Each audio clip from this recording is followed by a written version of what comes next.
Meus irmãos, no nosso último estudo, no capítulo 4, verso 7 até o verso 11, vimos 5 dons edificantes na igreja. 5 dons que Deus concede no meio da igreja. Todos eles estão relacionados com o ministério do ensino. Como eu disse, não é uma lista completa de dons. Há outras listas de dons no Novo Testamento. Uma delas, talvez uma das mais conhecidas, lá em Romanos capítulo 12, você tem uma lista mais diversificada de dons que Deus concede ao seu povo. O foco do apóstolo Paulo aqui é em relação aos dons de ensino, e são eles, os apóstolos, de uma maneira distinta, se referindo aqui aos 12, incluindo também Paulo. E naqueles dias, não apenas os 12, obviamente, que tinham uma condição especial, inspirados por Deus, pelo Espírito Santo, haviam outros que tinham status de autoridade e eram muito respeitados e que estavam muito próximos do colegiado dos apóstolos: Tiago, Barnabé, Andrônico, Júnias e possivelmente Silas, Timóteo e Apolo. Em 1 Tessalonicenses, Paulo se refere, por exemplo, a Silas e a Timóteo como se eles estivessem na mesma condição que ele. A gente sabe que não, mas o que Paulo está destacando ali era a autoridade, estava reconhecendo a autoridade de Silas e também de Timóteo. Dentre essa lista de dons, nós encontramos dos profetas. Paulo começa dizendo, a uns, verso 11, ele mesmo concedeu uns para apóstolos. E aí ele distingue os apóstolos dos outros dons, usando outros para profetas, outros para evangelistas e outros para pastores e mestres. É uma outra categoria, é um outro colegiado de dons que Deus concede à igreja. A função dos profetas, ela era reconhecida, ligada muito imediatamente ali junto com os apóstolos. Por exemplo, no capítulo 2 de Efésios, no verso 20, eles estão relacionados. Paulo diz, edificados sobre o fundamento dos apóstolos e profetas. Os profetas estavam sempre muito próximos dos apóstolos, e a função deles, como vimos aqui no nosso último estudo, era de consolar com muitos conselhos e fortalecer os crentes. Então, os apóstolos, eles anunciavam, traziam a revelação, o ensino basilar, estabeleciam a doutrina, e os profetas eram aqueles que vinham consolando, exortando, trazendo maiores esclarecimentos sobre aquelas doutrinas, tá? Então, o profeta no Novo Testamento é aquele que anunciava o texto da profecia, especialmente os textos que tinham um caráter mais de promessa, os textos mais proféticos. Dentro até mesmo do Novo Testamento, nós temos várias pessoas que instrumentalizavam os textos dos profetas, trazendo o entendimento daquilo que tinha sido revelado e como tinha sido cumprido na pessoa de Jesus. Então, esse profeta aqui não é aquele profeta que geralmente nós vemos por aí, pessoas que se autodeclaram inspiradas por Deus, trazendo revelações extracanônicas. Não tem nada disso aqui. Esses profetas, eles traziam entendimento sobre as coisas que tinham sido prometidas no passado, tinham sido cumpridas por Cristo à luz da revelação que o próprio Espírito estava dando aos apóstolos. Também os evangelistas, pastores e mestres. Os evangelistas, eles tinham um ministério mais itinerante de divulgação da palavra de Deus na evangelização, enquanto os pastores e mestres permaneciam nas congregações instruindo nos caminhos de Deus. Todos esses dons mostram o cuidado de Deus, primeiro através dos apóstolos, estabelecendo a doutrina, e todos os demais, com base na doutrina dos apóstolos, edificando, consolando, exortando, corrigindo, pastoreando o povo de Deus. Todos esses dons foram dados por Deus para a edificação da igreja. E aqui nós terminamos o nosso estudo anterior, fazendo resumindo aqui tudo o que nós vimos em basicamente 4 ensinamentos. Primeiro, todos nós, indistintamente, recebemos a graça de experimentar a presença de Deus em nossas próprias vidas, para que vivamos assim em unidade. Quando Paulo diz, no verso 7, e a graça foi concedida a cada um, essa graça que foi concedida a cada um, ela está relacionada imediatamente com o verso anterior, o verso 6. É o Deus e Pai que age por meio de, que é sobre todos, age por meio de todos e está em todos. Essa graça foi dada a cada um. Paulo está se dirigindo, obviamente, aos crentes que se encontravam na cidade de Éfeso. E esta doutrina da salvação, que Paulo expõe no capítulo 1 até o verso 10 do capítulo 2, ela deve ser aplicada quanto à unidade da igreja. Ele vai explicar isso, capítulo 2, verso 11, até basicamente o final do capítulo 3. É sobre isso que Paulo está tratando no verso 1 do capítulo 4. Rogo-vos, pois, eu, prisioneiro no Senhor, que andeis de modo digno da vossa vocação a que fostes chamados. Salvação promove, basicamente, duas coisas. Primeiro, a unidade da igreja. E é isso que Paulo trata a partir do verso 11 do capítulo 2. Como Deus uniu em Cristo Jesus judeus e gentios, derrubando a parede da separação, verso 14. E é isso que Paulo está tratando aqui, sobre essa graça que Deus dá por meio de Cristo a todos nós, a qual nos habilita a viver em unidade como igreja. O segundo ensino que nós apreendemos aqui no estudo anterior foi que a unidade da fé cristã requer compreensão da doutrina apostólica. O que nos une, meus irmãos, é o acordo em relação àquilo que é essencial para a fé cristã, mas também das distintas maneiras que Deus age na vida de cada um, inclusive daqueles que ocupam funções de ensino. Então, não apenas pela unidade de fé, que ele sintetiza no verso 4 até o verso 6 do capítulo 4, mas também a postura, a conduta, a maneira de nos relacionar com a diversidade de dons dentro da igreja. É por isso que ele está esclarecendo essa diversidade de dons e como essa diversidade de dons foi providenciada por Deus para promover unidade e não divisão dentro da igreja. Então, a nossa unidade de fé, ela requer fundamentação bíblica, doutrinária, apostólica, mas também requer uma compreensão sobre como Deus está agindo na vida de cada um dentro do corpo de Cristo. Em 1 Coríntios capítulo 12, o apóstolo Paulo diz que o corpo, alusão, uma analogia ao corpo, tem muitos membros, e os membros são muito diferentes. O olho é diferente da orelha, a orelha é diferente do nariz, que é diferente da perna, da mão, ou seja, há muitos dons, há muitas diferenças, e essas diferenças existem como uma manifestação da multiforme sabedoria de Deus, verso 10 do capítulo 3. Essas diferenças devem ser usadas em espírito de cooperação e não de competição. Terceiro ensino, os dons foram dados por Deus, por meio de Cristo, para a edificação, não para a divisão. E quando nós não temos essa compreensão, nós invejamos aquele que supostamente Deus está usando mais do que a mim. Ora, nós somos um corpo, e como corpo, nós somos membros diferentes nesse corpo. E Deus está agindo de uma maneira diferente na vida de cada um.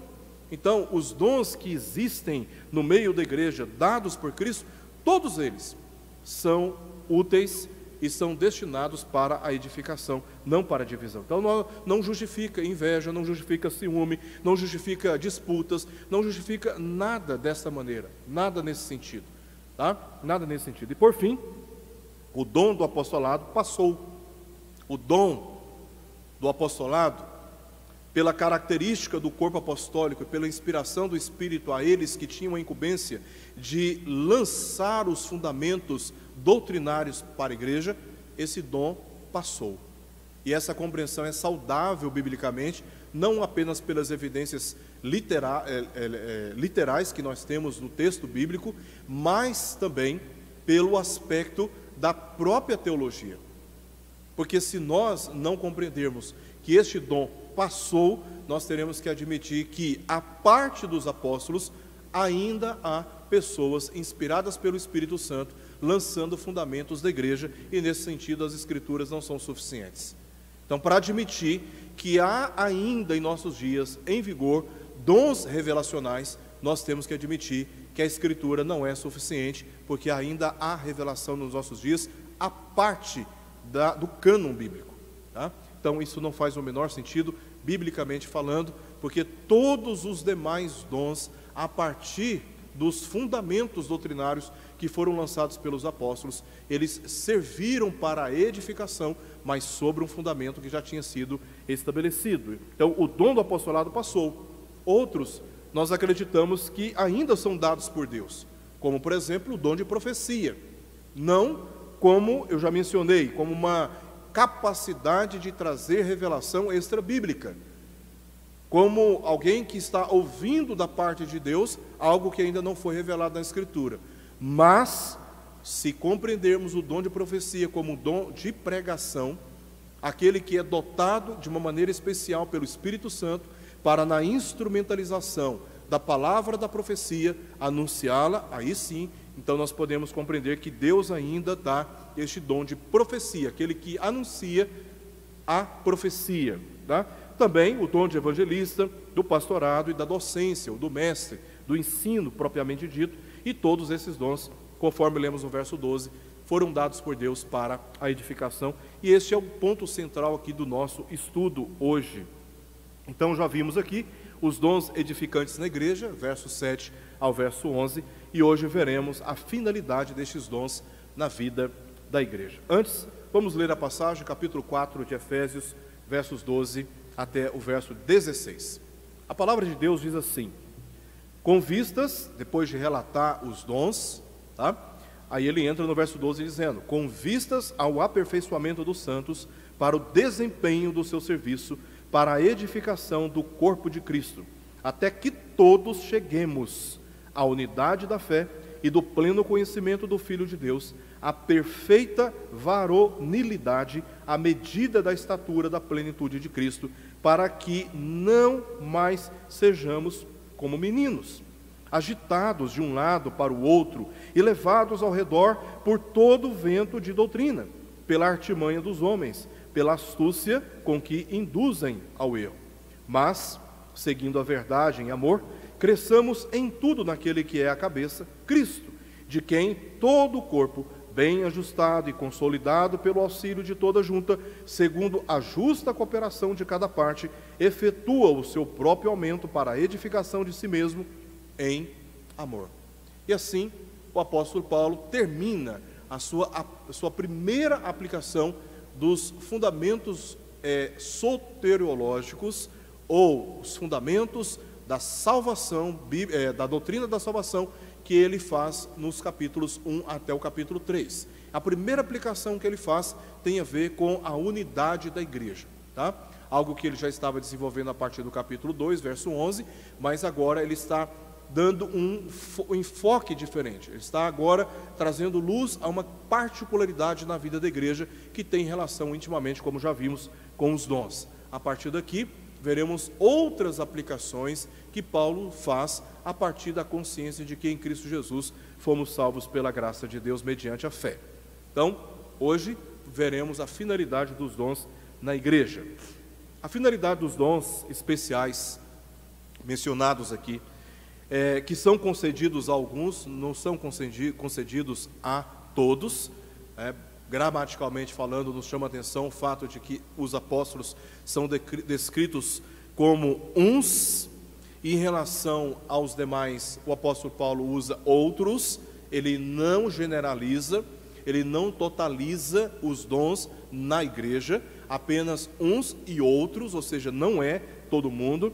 Não foi dado, nenhum destes dons não foi dado para destacá-los simplesmente, para provar que eles são melhores, que eles são mais especiais, que eles são mais espirituais, que eles têm mais privilégios da parte de Deus, porque na verdade eles foram dotados por Deus para este ministério com uma finalidade, que é de aperfeiçoar a si mesmos. Os dons foram dados com a finalidade de aperfeiçoar eles mesmos e aqueles que recebem esses dons, e a finalidade é de servir. A finalidade dos dons não é para destacar-se como aquele que está em um status especial e mais privilegiado na presença de Deus em relação aos outros. Os dons, eles são responsabilidades que Deus deu, que Deus ofereceu gratuitamente para que sejamos capazes de servir e servir como? Aperfeiçoando os demais. O verso 12 diz: com vistas ao aperfeiçoamento dos santos para o desempenho do seu serviço para a edificação do corpo de Cristo. Então, os dons, eles nos edificam e eles também nos preparam para servir outros, tá? Na obra da edificação do corpo de Cristo. A rigor, os dons que recebemos, eles devem ser usados para edificar outros, a fim de que estes outros também sejam capacitados a edificar outros. Ou seja, os dons são dados para servir.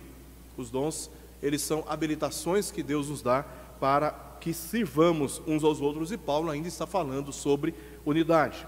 A rigor, a graça foi concedida a cada um de nós, segundo a proporção do dom de Cristo, verso 7. É assim que ele começa o seu ensino, ou seja, todos têm responsabilidade mútua na edificação da igreja, a fim de que haja compromisso doutrinário e firme testemunho da fé. Então, o compromisso doutrinário, ele já estabeleceu a doutrina, a base da doutrina nos versos 4 a 6, e agora ele está mostrando como, tendo recebido dons no meio da igreja, como todos nós somos responsáveis pela edificação de uns para com os outros. A parte dos apóstolos, pelas razões que eu já mencionei aqui, profetas, evangelistas, pastores e mestres, continuam sendo dotados pelo Senhor, literalmente, com vistas ao aperfeiçoamento dos santos para o desempenho do seu serviço.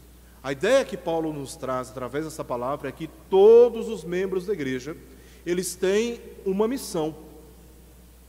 E essa missão é servir. Então Deus, ele levanta de modo especial, com dons especiais, profetas, evangelistas, pastores e mestres, para capacitar todos os membros a cumprir esta missão. Na prática, todos devem servir uns aos outros, e a visão que Paulo nos traz aqui é exatamente para, como ele diz, restituir, emendar, ajustar, corrigir, com vistas ao aperfeiçoamento.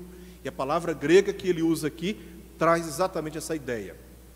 É como se fôssemos pedras brutas, e Deus então levanta no meio da igreja pessoas que vão nos corrigir, que vão nos tornar suficientes ou preparados para cumprirmos a designação de Deus para nós, que é de servirmos uns aos outros com a palavra de Deus, ensinando, pregando, evangelizando.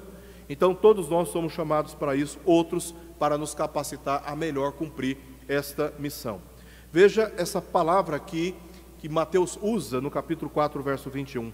Passando adiante, viu outros dois irmãos, Tiago, filho de Zebedeu, e João, seu irmão, que estavam no barco em companhia de seu pai. E a palavra que ele usa aqui, o verbo que ele usa é katartisso, consertando as redes, e chamou-os.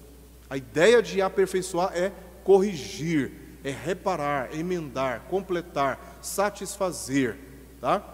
Então nós vamos sendo lapidados por aqueles que Deus levantou no meio da igreja para, usando a palavra do Senhor, usando o Evangelho, nos habilitar, nos preparar para cumprir a nossa missão. Nenhum de nós está isento da nobre tarefa de servir, e servir uns aos outros com a instrumentalização da palavra de Deus. Portanto, aqueles que receberam do Senhor tais dons em nossos dias na igreja, possuem a incumbência de ensinar restritamente a palavra aos outros, para que estes, por sua vez, estejam preparados para ensinar outros, como Paulo fala para o pastor Timóteo, que se encontrava na ilha de Éfeso, ou na cidade de Éfeso, que aquilo que ele tinha recebido, ele deveria comunicar a homens idôneos e fiéis, para que estes comunicassem também a outros. A ideia é exatamente esta.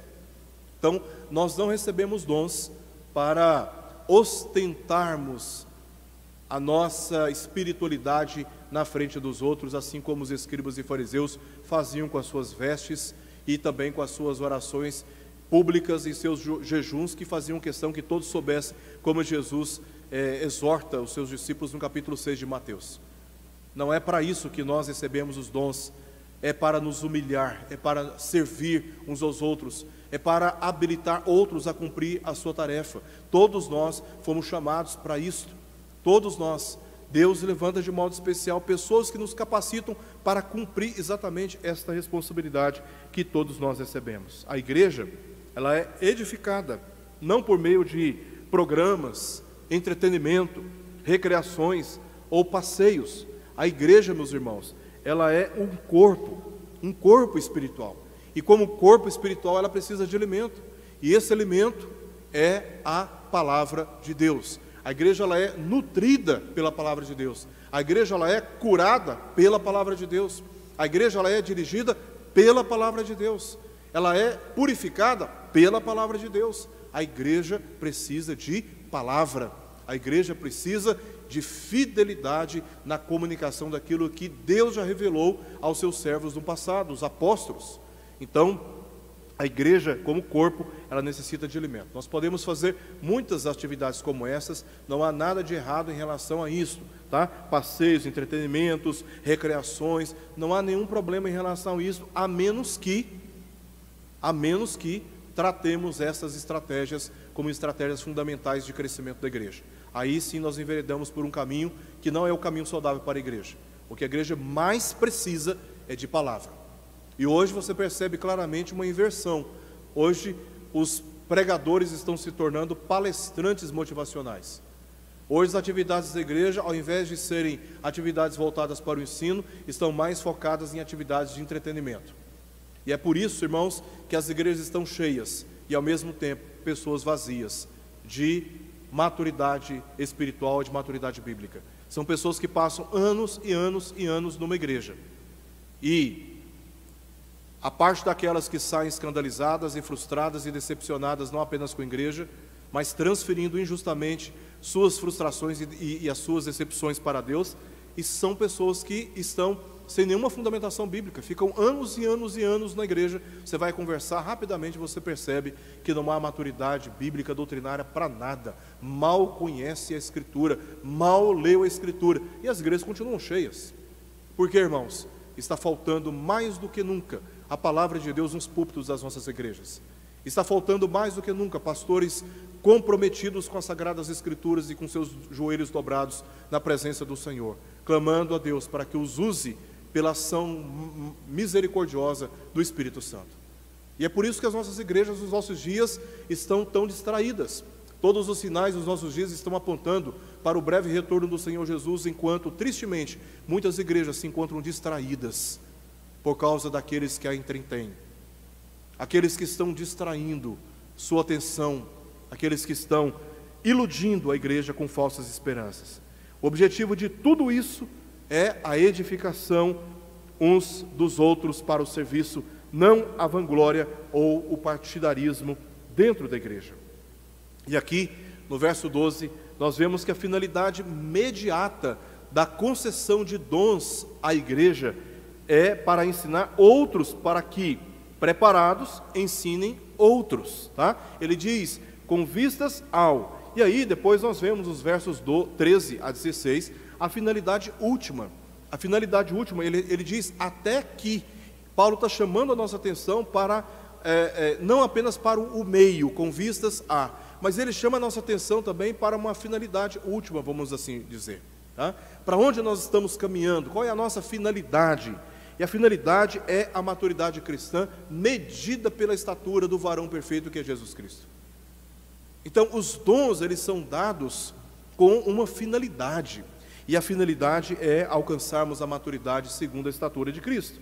A finalidade de todo o ministério de ensino na igreja não é o crescimento numérico, pasmem, mas essa é uma verdade bíblica.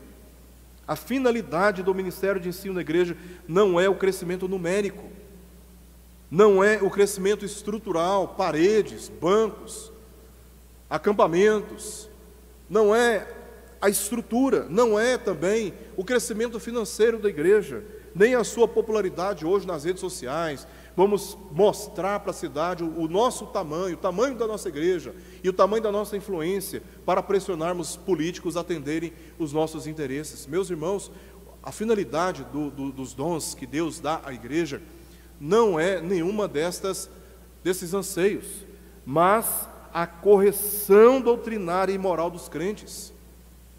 A correção doutrinária e moral dos crentes, segundo a maturidade de Cristo.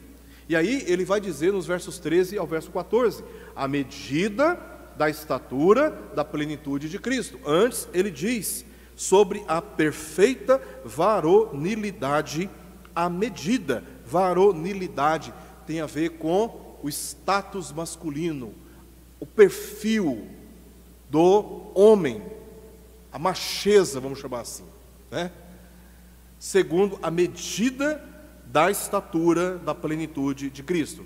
Paulo está imaginando aqui, está criando a ideia de uma criança que é imatura.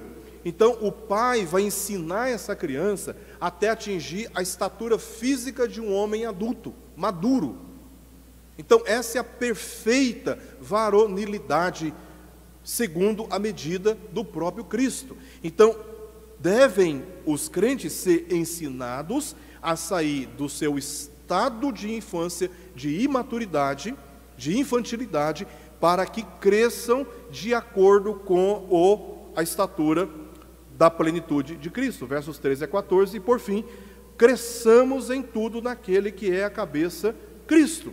Essas são as finalidades últimas dos dons. E aí nós ignoramos o ensino bíblico e queremos que a igreja seja medida pelo seu crescimento numérico, pela sua agregação numérica, pelo seu crescimento financeiro, pelo seu crescimento estrutural. Nós medimos biblicamente o crescimento de uma igreja pela maturidade doutrinária e também moral, o abandono dos pecados, a rendição completa na presença de Deus. Senão nós estamos iludindo a nós mesmos. Vamos ver cada um desses pontos? A medida da estatura da plenitude de Cristo, versos 13 ao verso 14, que dizem assim: até que todos cheguemos à unidade da fé e do pleno conhecimento do Filho de Deus, a perfeita varonilidade, a medida da estatura da plenitude de Cristo, para que não sejais como meninos, agitados de um lado para o outro, e levados ao redor por todo o vento de doutrina, pela artimanha dos homens, pela astúcia dos que induzem ao erro. Então, a maturidade cristã, ela é descrita a partir da percepção da perfeição de Cristo, não de nós mesmos. Nós podemos nos comparar com outros irmãos e talvez chegar rapidamente à conclusão de que somos melhores. Talvez podemos comparar a nossa igreja com a igreja que está ali na esquina e chegarmos rapidamente à conclusão de que nós somos melhores. Podemos talvez comparar a nossa denominação, a nossa instituição evangélica, religiosa, com outras denominações evangélicas no país e dizer, nós somos a melhor denominação do país. Mas o apóstolo Paulo descarta essas comparações infantis e nos desafia a nos comparar não conosco mesmo, não com a nossa denominação religiosa, mas com Cristo. Porque Cristo é a medida a ser usada para discernir onde nos encontramos na jornada da nossa santificação, a qual é guiada pela palavra de Deus. E quando nós nos comparamos com Cristo, aí nós chegamos, talvez muito lentamente, à conclusão de que nós precisamos crescer muito ainda. E de que nós não somos toda nós não temos todo esse status como nós estávamos julgando ter. Nós, na verdade, nos sentimos humilhados. E isto é que nos habilita a buscar a Deus, servir os nossos irmãos e nos permitir ser servidos por eles. Porque existe um padrão que é extremamente elevado, e esse padrão é o Senhor Jesus Cristo. A inconstância doutrinária que Paulo trata aqui, no verso 14, ela revela a insegurança e a dispersão de esforços, tornando a pessoa vulnerável à astúcia dos que induzem ao erro. Portanto, a verdadeira maturidade cristã exige unidade de fé. É o que Paulo está falando aí, tá? No verso 13, até que todos cheguemos à unidade de fé. Ele já descreveu ali, em sentenças extremamente profundas, a um só corpo e um só Espírito, como também foste chamados a uma só esperança da vossa vocação, a um só Senhor, uma só fé, um só batismo e um só Deus e Pai. Essas sentenças carregam um corpo doutrinário muito denso, e que basicamente já foi exposto no capítulo 1, sobre o Pai, o Filho e o Espírito, e qual o eterno propósito da Santíssima Trindade na concepção espiritual dos eleitos, a fim de que sejam preparados para as boas obras e integrem um só corpo, o corpo de Cristo, observando, contemplando, esperando uma só esperança, a esperança do retorno de Cristo. Então, a inconstância, ela é resultado de uma insegurança e dispersão de esforços e que torna as pessoas vulneráveis ao erro. E nós corrigimos isso pela palavra de Deus, unindo a nossa fé na mesma verdade que a Escritura revela. Também do pleno conhecimento do Filho de Deus. É isto que Paulo tinha orado já no capítulo 1, verso 17. Ele diz: para que o Deus de nosso Senhor Jesus Cristo, o Pai da glória, vos conceda espírito de sabedoria e de revelação no pleno conhecimento dele. Porque Jesus é o objeto da nossa fé, é a lâmpada diante dos nossos pés. E Paulo está dizendo: olha, vocês vão alcançar a unidade da fé olhando todos para a mesma luz, que é Jesus Cristo. Então nós corrigimos isso, é pela unidade da fé e pelo pleno conhecimento do Filho de Deus. Então assim nós alcançamos, pela graça que nos é dada pelo Pai, a medida da estatura da plenitude de Cristo. Por fim, versos 15 ao verso 16, Paulo diz outra finalidade aqui, que é de, além de alcançarmos a plenitude da estatura de Cristo, ele diz no verso 15, para que cresçamos em tudo naquele que é a cabeça, e mais uma vez ele fala de Cristo, e mais uma vez ele invoca o nome de Cristo, mais uma vez, verso 15 e verso 16, mas, seguindo a verdade em amor, cresçamos em tudo naquele que é a cabeça, Cristo, de quem todo o corpo bem ajustado e consolidado pelo auxílio de toda junta, segundo a justa cooperação de cada parte, efetua o seu próprio aumento para a edificação de si mesmo em amor. Falsos pregadores costumam sufocar a clareza doutrinária com filosofias complexas e confusas, porque a priori, o desejo e o anseio é de tentar provar a sua intelectualidade, impressionar os ouvidos, encantar os olhos e se projetar na vida das pessoas, como aquela que é insubstituível, porque ela carrega uma sabedoria que ninguém carrega. Então, falsos pregadores, com as suas filosofias complexas e confusas, promovem dúvidas. Ao invés de você ouvir a pregação e você entender a pregação, você sai confuso. Embora você fale: poxa, como ele é inteligente, como ele faz, muitos caminhos racionais. Tem gente que a gente ouve que é preciso colocar o áudio novamente, ouvir novamente e ouvir novamente, que a gente não consegue acompanhar. Fogem da simplicidade, fogem da clareza e se encantam e tentam encantar outros com suas filosofias complexas e confusas, promovendo dúvidas, insegurança da salvação e dispersando a atenção da igreja sobre aquilo que é o óbvio e o fundamental para a fé bíblica. E aí até desqualificam, mas ele é óbvio demais. Aí desclassifica, aí ignora e rejeita aquele pregador. Não, mas ele é básico demais. Mas, meus irmãos, sabe qual é o maior problema das igrejas hoje? E me permita dizer, sabe qual é o nosso maior problema hoje? É falta de entendimento e de obediência naquilo que é básico, aquilo que é fundamental. Tem gente que conhece profundamente teologia, mas ainda não tem o hábito de orar todos os dias e falar com Deus. Os grandes problemas que nos adoecem e que mais nos adoecem hoje é a falta do básico. Esse foi o problema da igreja de Éfeso. Ela perdeu o primeiro amor e se encantou com obras que, do ponto de vista do mundo, era vista como uma igreja próspera, mas ela tinha abandonado o primeiro amor. Tem coisa mais óbvia do que amar? Tem coisa menos fundamental do que amar?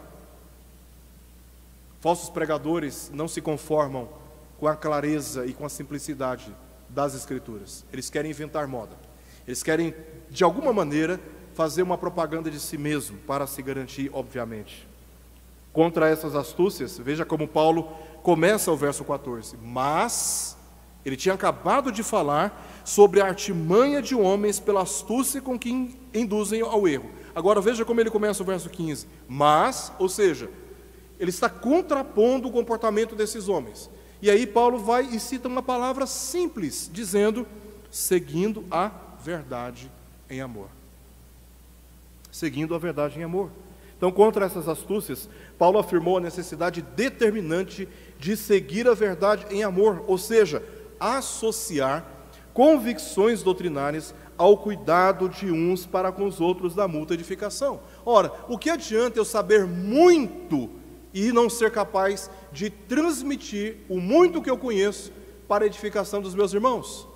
O que adianta eu ter lido tantos livros, ter feito tantos cursos, ter participado de tantas conferências, de ter acumulado tantos certificados, de estar na vida cristã há tantos anos, ouvindo pregações, participando de escola dominical, participando de seminários, e ao mesmo tempo eu não estar discipulando uma pessoa, eu não estar edificando uma pessoa, eu não estar ajudando, corrigindo, emendando, satisfazendo, completando, aperfeiçoando outros que estão em minha volta.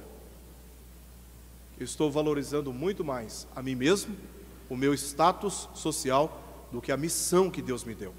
Pois à medida que conhecemos, pois à medida que aprendemos, é a medida que temos a responsabilidade de edificar outros.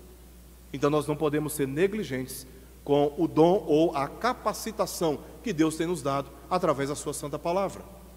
E o apóstolo Paulo está deixando bastante claro que temos que associar convicções doutrinárias ao cuidado de uns com os outros na mútua edificação, mas seguindo a verdade em amor, cresçamos, não é cresça, cresçamos em tudo naquele que é a cabeça, Cristo, de quem todo o corpo bem ajustado e consolidado pelo auxílio de toda junta, segundo a justa cooperação de cada parte.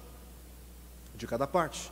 Ou seja, todos nós, sem distinção, temos uma só responsabilidade. Uns de ensinar, outros que aprendem de ensinar. Que cuidado edificante seria este? Qual o cuidado que devemos ter uns para com os outros? Meus irmãos, a resposta a essa pergunta está também no próprio texto. O texto é claro, Cristo é a fonte. Diz o texto, no verso 15, cresçamos em tudo naquele que é a cabeça. Então, de onde vem o crescimento? De Cristo. Cristo é a fonte. Mas Paulo declara antes que Cristo ele é a referência. Porque no verso 13 ele diz, até que todos cheguemos à unidade. Até que todos cheguemos, existe uma faixa lá na frente. E o objetivo é chegar até esta faixa. Até que cheguemos à unidade da fé e do pleno conhecimento do Filho de Deus, a perfeita varonilidade à medida da estatura da plenitude de Cristo. Então Cristo ele é a fonte, mas ele também é a referência da edificação de uns para com outros. Pregações, cânticos, orações, votos, liturgias, sacramentos, aconselhamentos, eventos e etc., que não exaltam a Cristo, estão condenados na sua essência. E não são frutíferos para a saúde espiritual dos crentes, a igreja. Por quê, irmãos? Porque Cristo é quem dá vida, significado, é Ele quem dá propósitos, segundo a eterna vontade de Deus. Então eu não posso imaginar, por exemplo, um culto que não exalte a pessoa de Cristo, uma pregação que não exalte a pessoa de Cristo, porque é de Cristo que vem o crescimento, e é para Cristo que todos nós somos desafiados a caminhar, porque Ele é a nossa referência. Então você tira Cristo, você tirou o quê? Você tirou a essência. Você tirou Cristo, você tirou o quê? Você tirou o propósito. A igreja sem Cristo não cresce. Ela se torna uma mera religiosidade vazia, composta de tradições humanas e cheia de birras, cheia de disputas, cheias de maledicências. Um lugar horrível, tóxico de se viver. Porque é Cristo quem nos corrige, Ele é a nossa fonte de vida, e Ele é a nossa referência de vida. Igrejas vivas, igrejas cheias do Espírito, são igrejas que têm os seus olhos fitos no autor e consumador da sua fé. E não pode ser diferente. Não pode ser diferente. Sendo assim, amamos os nossos irmãos na fé. Quando? Como que nós amamos os nossos irmãos na fé? Quando ensinamos sobre Jesus Cristo, não sobre tradições humanas ou legalismo arrogante. Às vezes a gente está pregando muito mais tradições, como se vestir, que música ouvir, que lugar frequentar, onde se assentar no lugar da igreja, do que falar sobre Cristo, do que anunciar Cristo. Da cabeça, Cristo, a igreja, que é o seu corpo, deriva toda a sua capacidade de maturidade e harmonia dos membros. É por causa de Cristo que nós somos, ou é em Cristo que nós somos habilitados a viver em unidade. Capítulo 2, verso 21, no qual, falando obviamente de Jesus Cristo, final do verso 20, capítulo 2, verso 21, ele diz: no qual, ou seja, em Cristo, todo edifício bem ajustado cresce para santuário dedicado ao Senhor. Agora capítulo 4, verso 16, o texto que nós lemos: de quem todo o corpo bem ajustado e consolidado pelo auxílio de toda a junta, segundo a justa cooperação de cada parte, efetua o seu próprio aumento para a edificação de si mesmo em amor. Então, é de Cristo que vem o crescimento da igreja, o verdadeiro crescimento da igreja. A preservação dessa unidade, ela é uma responsabilidade de todos nós. Paulo enfatizou o crescimento do corpo, como ele diz aí no final do verso 16, pela justa cooperação de cada parte, não o alto crescimento. É pela justa cooperação de cada parte.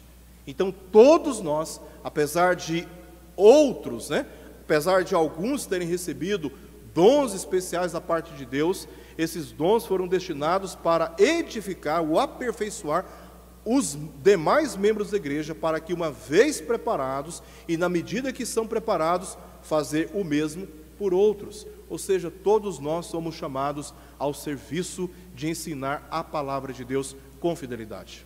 Com fidelidade. Não negligenciemos o dom que Deus tem dado a cada um de nós, dom este para que sirvamos ao Senhor, que é soberano para fazer completamente a sua vontade sem nós, mas Ele chama a mim e a você graciosamente, não apenas para nos tirar das trevas, mas, como diz o verso 10 do capítulo 2, para as boas obras, as quais Deus de antemão preparou para que andássemos nelas. Vamos orar? Senhor meu Deus, nós te pedimos que guardes esta palavra nos nossos corações, para não pecarmos contra Ti, mas que, à luz do seu direcionamento, estejamos dando passos firmes e bem direcionados, a fim de glorificarmos ao Senhor através do serviço como resultado da obra da salvação que o Senhor nos concedeu. Nós não somos capazes de comprar a nossa salvação e não ousamos tentar barganhar com o Senhor qualquer favor da sua parte. Apenas queremos te servir como manifestação da nossa gratidão e da nossa adoração, porque fomos salvos pela graça, e isto é um dom que o Senhor deu a cada um de nós. Assim nós oramos e te bendizemos e te pedimos essas coisas em nome de Jesus. Amém.